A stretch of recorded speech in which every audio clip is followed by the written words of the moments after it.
Без аргументација и зад затворени врати се разрешуваат и именуваат суди без дебата. Судскиот совет наместо да ги отвори, ги затвори вратите за јавноста.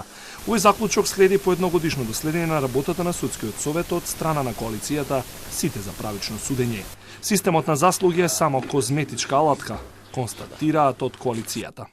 Ваквата пракса е навистина непосакувана и оддава погрешен впечаток во јавноста дека фактички сите битни дебати и дискусии се одвиваат зад затворени врати, а јавните седници се само кореографија која што е фактички презентирана пред јавноста за да делува дека работата на советот тече многу глатко. Именување и разрешување суди без аргументација, однапред донесена одлука или политичко влијание се дилемите околу транспарентност и независноста на судската власт за кои често пристигаат критики, велат од коалицијата.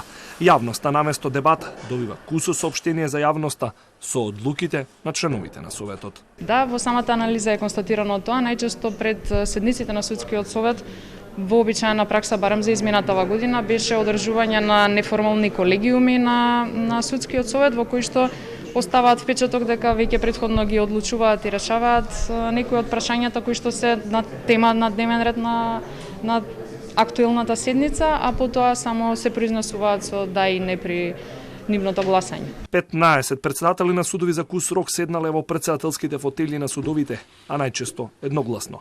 Напредувањето е според личните заслуги и мерит системот, тврди пак председателката на судски совет. Посветувал внимание на доусовршувањето, на стекнувањето нови вештини, толку е поблизу до напредувањето во кариерата. Понатамо, тако релевантен критериум се смета оценувањето на неговата работа. Колку се вложува, како решавал предмети, колку бил посветен во надминувањето на кризни ситуации.